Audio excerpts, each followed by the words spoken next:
Hey, Mega Moms. Jessica Hensley here with Real Estate Mega Moms, where we help moms create a life and a business that they love. And today we're going to be talking about all things teams.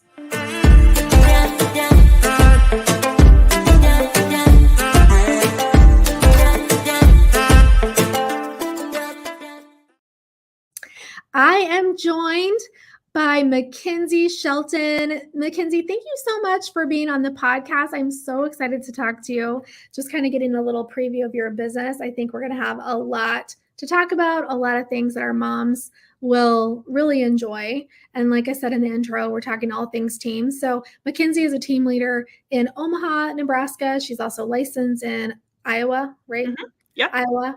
So MacKenzie, let's just start at the beginning. Tell us how you got into the business, why you chose real estate for a career, and then give me a little bit of a background of what from that beginning stage to where you are now. Sure.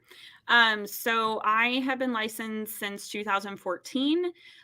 Previous to real estate, I was actually working in property management and worked for a small boutique brokerage in the Omaha metro area.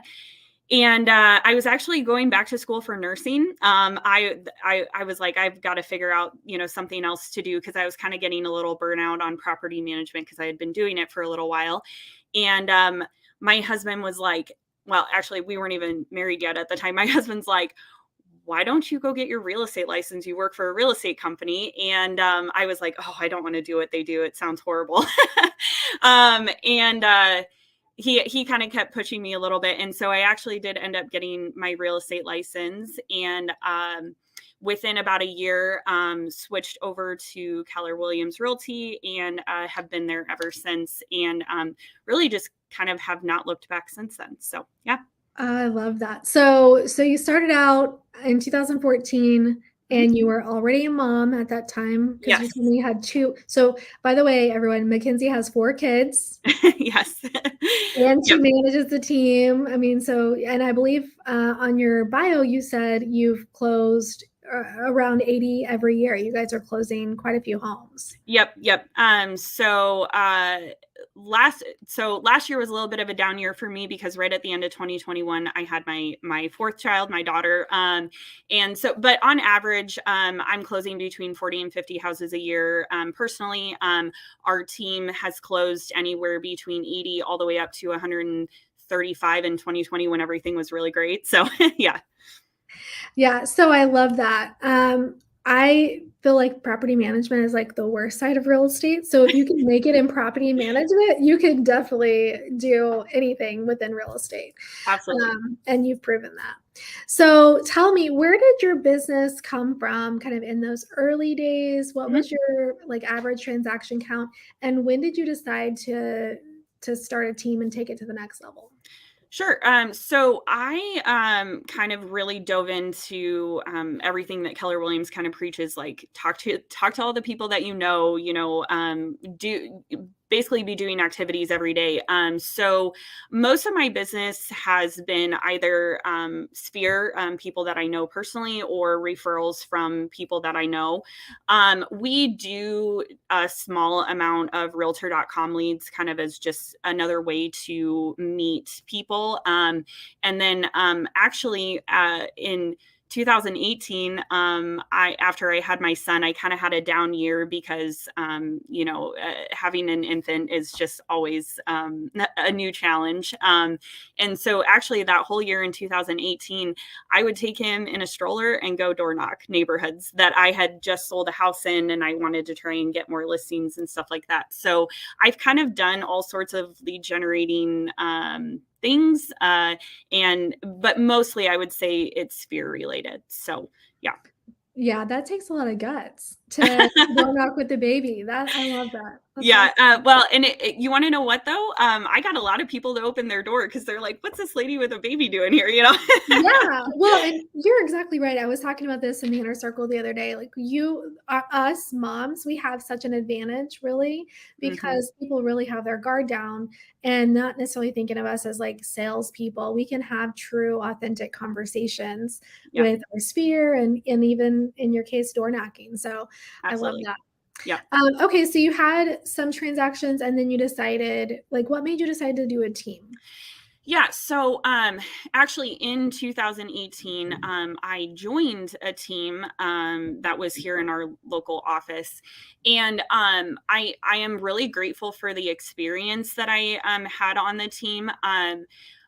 But if I'm just being completely honest, I learned a lot of things that I did and didn't want to do as either being on a team or starting a team. And so after that year in 2019, actually a guy that was on that team with me, we kind of were like, we should probably just do this together and start a team, because I was really feeling overwhelmed with the idea of kind of doing it on my own. And so we did start, our team is called Prairie and Pine Real Estate Group. And we started that team in kind of mid 2019. And our intention was to start the team, kind of get some income going, and then hire an assistant. Well, we ended up having two people within our brokerage that approached us and were like, hey, we know that you guys are going to start a team. Like, we really want to be a part of that and things like that. So we kind of didn't do things the right way, and went straight to having agents on our team with no admin support. And I would never recommend doing that. It was just a lot. And we kind of didn't feel like we had a lot of like value add to provide for these agents. So if I was to do it all over again, I would not do it that way. I love that you're transparent, and honestly, that's how we learn, right? Yeah, We absolutely. we try and sometimes fall on our face, but then we're like, okay, I'm not going to do that again. I'm gonna, Yeah. change my model a little bit. So, and I was telling or talking to MacKenzie earlier about how we talk about micro teams, which is exactly what you're saying. You start with the admin, you Hmm. get your business dialed in first, Yep. and then you bring on other agents if it makes sense at that time. Yeah. But you're so right. Like, honestly, I feel like 9 out of 10 team leaders I talk to start their teams just like you. Hmm. They have some success. They're like, okay, we can do this too. I see these other teams, we can do this too. Yeah. And then a friend or somebody that they just click with, well, I want to be on your team.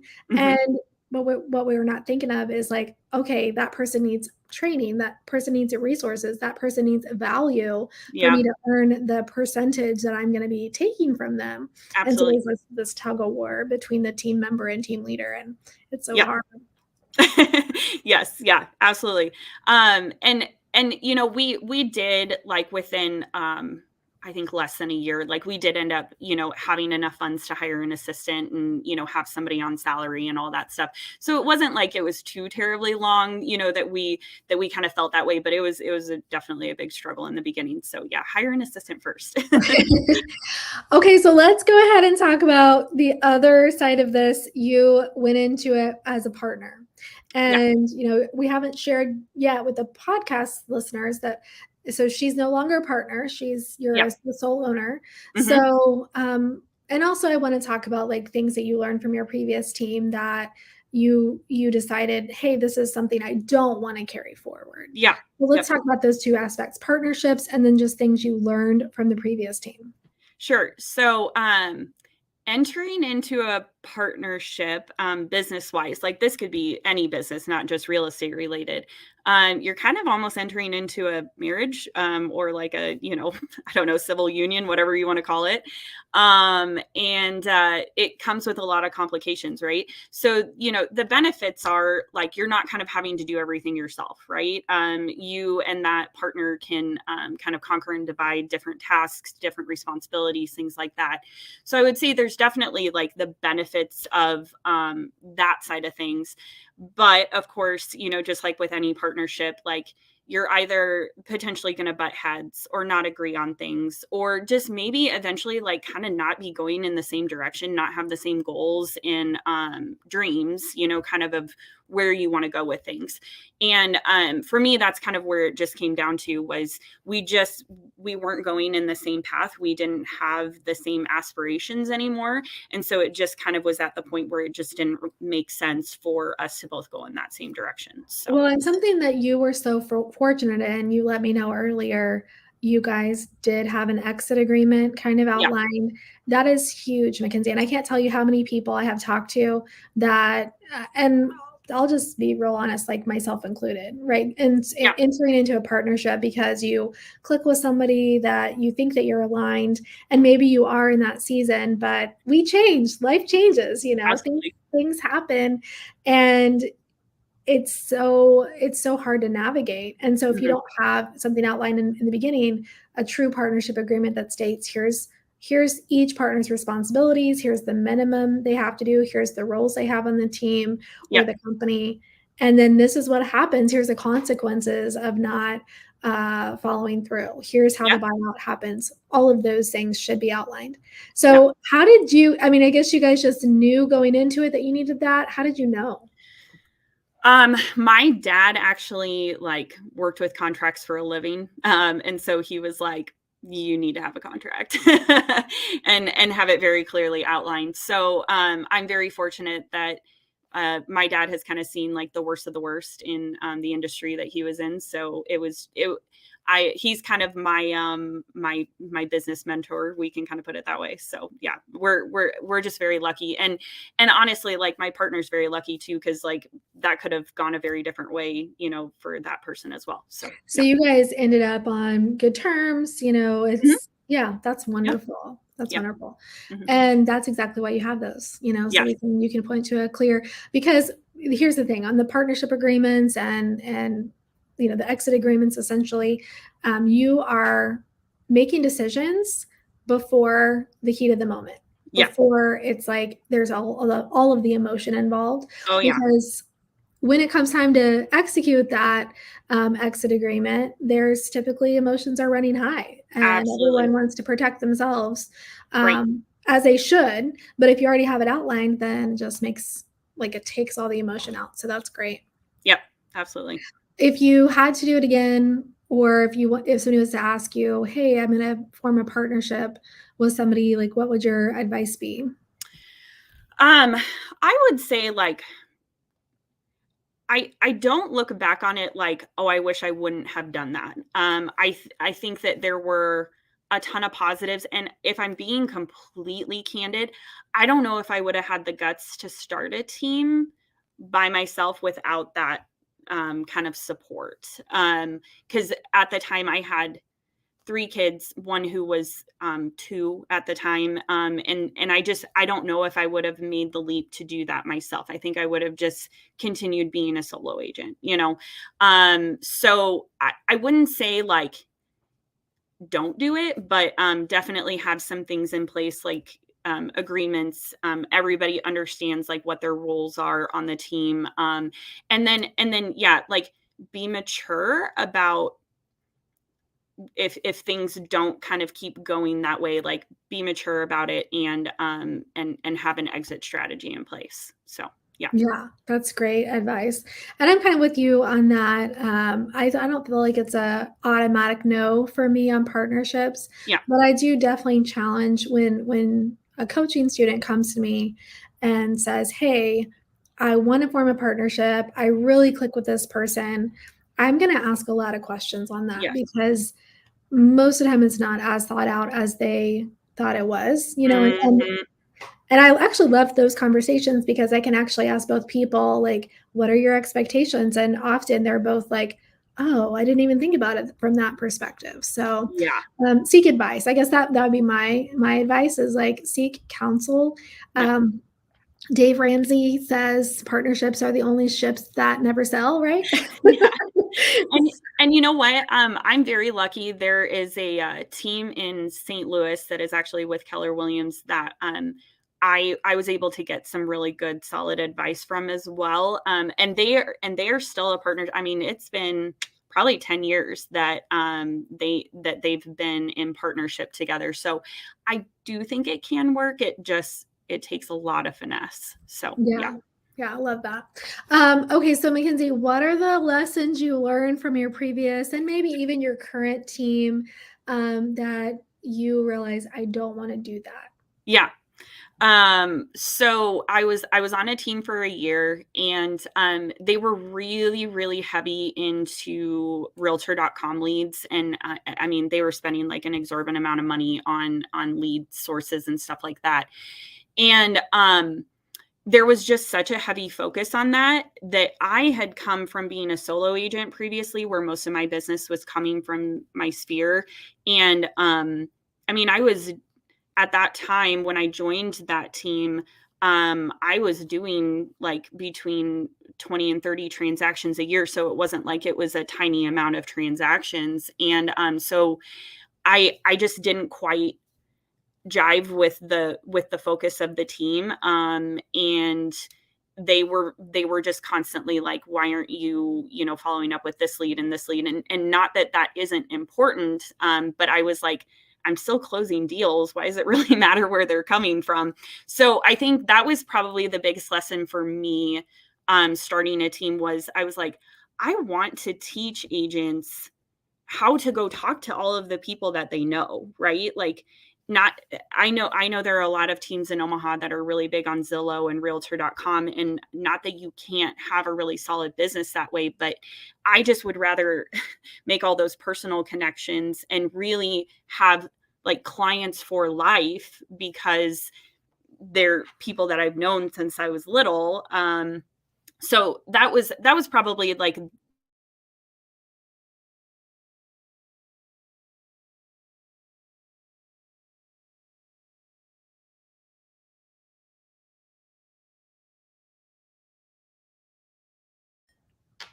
Okay. So my big focus was having, lifelong clients, people that I've known since I was little, that, one, we trust each other, and two, they just want to kind of be clients, forever. Right.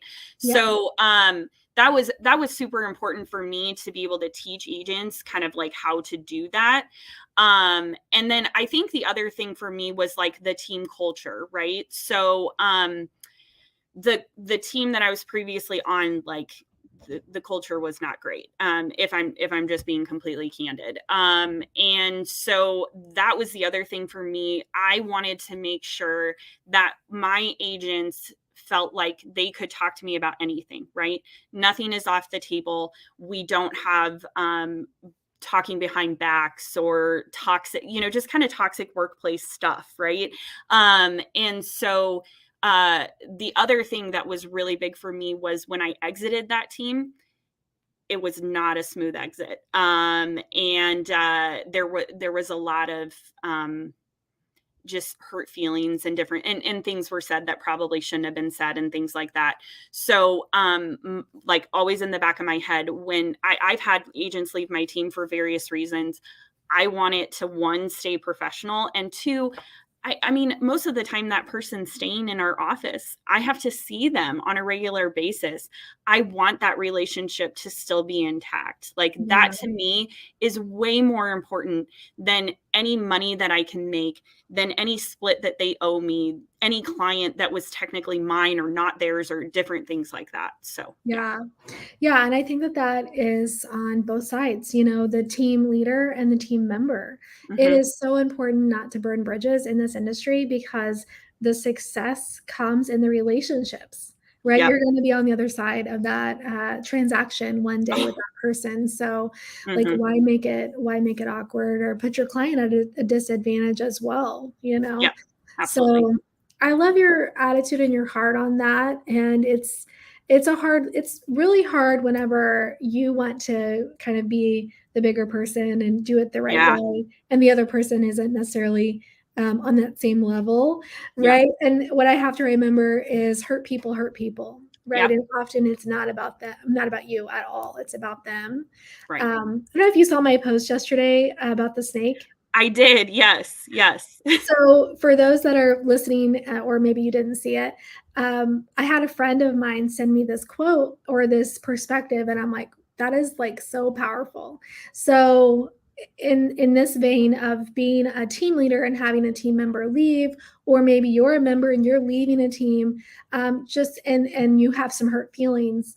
Remember this: imagine being bitten by a snake, and instead of focusing on healing and maybe getting the poison out, instead of that, you chase down the snake and you say, why did you bite me? And try to understand, like, why did you do this?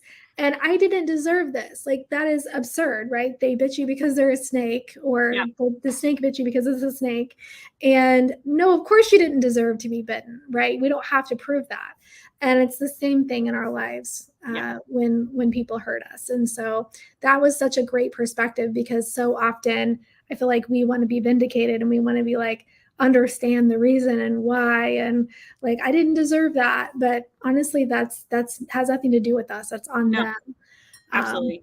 Well, and the other thing too is, like, if I'm, as a team owner, like, our reputations are really important amongst other agents, right?